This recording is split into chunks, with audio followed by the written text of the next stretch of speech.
जबत है cough syrup विपुल परिमाण cough syrup को जबत कर बलांगीर टाउन पुलिस एथिरे 5 जन को भी करा गिरफ। बलांगीर सहर में बेआईन निशा द्रव्य कारबार दिनकू दिन नियंत्रण बाहर को चली जाउछि। बलांगीर टिटलागढ़ रास्ता स्मार्ट पार्क निकट बाईपास रास्ता रे टाउन पुलिस शनिवार सन्धारे चढ़ाऊ कर 4टी बस्तार भर्ती होइथिबा 880 कफ सिरप सह एक टाटा नेक्सन गाड़ी को जबत करछि। तेबे घटना रे 5 अभियुक्त गिरफ होइथिबा बेले कोर्चना करथिबा सूचना दैछन्ती एसडीपीओ सरोज उपाध्याय।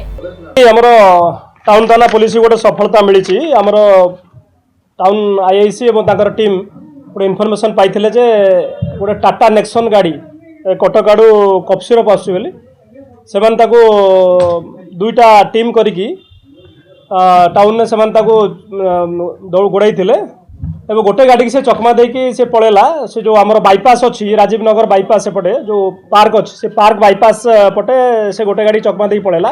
किंतु से आउ गोटे गाड़ी जेहेतु तार अपोजिट साइड रे थिला से गाड़ी ताको अटकेला एवं अटकेला परे तादरू आमे 5 जन मुदला जो माने जाउथिले से टाटा नेक्सन गाड़ी रे 5 जन मुदला 880 बोतल कफ सिरप तागर दुईटा मोबाइल आउ गोटे टाटा नेक्सन गाड़ी आमे जबत करिचु।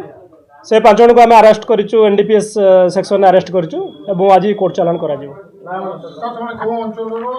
से माने प्राय से जो 5 जन बरपाली पड़ा थालपाली पड़ा आउ गोटे तुलसी नगर रो 4 जन अछंती आउ गोटे नरसिंहपुर कटक नरसिंहपुर रो गोटे पिला सुशील कुमार साहू बोली।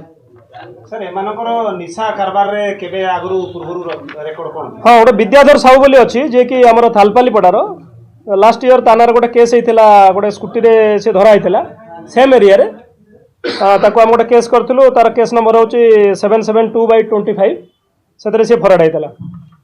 सर माने यार मास्टरमाइंड बर्तमान तो आमे से विद्याधर साहू आगुर जते धरा आइछि आमे ताको से आनिक व्यापार करछि बेले देखुछु किंतु तार सोर्स ऑफ प्रोक्योरमेंट कोठु आनिचंती सेटा को आमे ड्यूरिंग इन्वेस्टिगेशन आसर्टन करबु। कोठी सर रखुथिले आनिक से जिनस तो आमे रास्ता रू धरलु से माने कोठी होर्डिंग ताउ करूचंती सेटा इन्वेस्टिगेशन रे जणा पड़िबो। वैल्यू केते हो सर यार वैल्यू तार जो हमर कफ सिरप रो वैल्यू 1,97,000 हबो आउ 5टा मोबाइल ताका भीतर जबत हेछि एवं गाड़ीटा जबत हेछि नेक्सन गाड़ी। आउ कि जो अभियुक्त फेरार हिचंदी सर यार ना ना ये 5 जन थिले आउ अभियुक्त किछि फरार ओ जागा ना एमाने एई एरिया रे ताको बिकी थांते बोली जणा पडुछि जेहेतु आगुरु विद्याधर साहू धरा आइतला से एरिया रे ताको डिस्पोज करि थांते किंतु सोर्स ऑफ प्रोक्योरमेंट ता कोठु आनिथिले सेटा को हम वेरीफाई करबो। एक्चुअली टाइम दा केते बेला सर एक्जेक्ट इवनिंग रे हमें 8टा 9टा भितरे ताको हमें चेंज करिथिलु। स्पॉट होची पार्क हमरो जो न्यू पार्क अछि राजीव नगर स्मार्ट पार्क से रोड टा जो बाईपास रोड तयारी होची सेटा सुविधा होची ताको जीवा पे से रोड रे हम ताको मालिक के मालिक और किए कार एते धरा पड़छन कि मालिक और किए होची ना अन्य किए होची विद्याधर साहू से आगुरु के कोठी ता घर तालपाली पड़ा। सर एमानकर डिपो रे पहुंचबा पई पुलिस कोन योजना प्रस्तुत करिछि?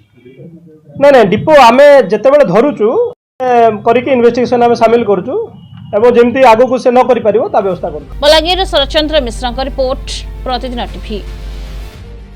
क्या आप चाहते हैं ताज़ा, स्वादिष्ट और पौष्टिक मशरूम आपके घर तक पहुंचे? तो आज ही जुड़िए कल्याणी मशरूम सेंटर के साथ। यहाँ मिलता है फार्म फ्रेश मोजो मशरूम, मुलायम पनीर, ताज़ा ग्रीन मटर, स्वीट कॉर्न और बेबी कॉर्न, सब कुछ एक ही जगह बेहतरीन क्वालिटी के साथ। हम देते हैं होलसेल और रिटेल दोनों सुविधाएं। आज ही डिस्ट्रीब्यूटरशिप लेने के लिए कॉल करें 9337096782 या 9040091506। कल्याणी मशरूम सेंटर, ओडिशा का भरोसेमंद नाम, मोजो मशरूम और डेयरी प्रोडक्ट्स में।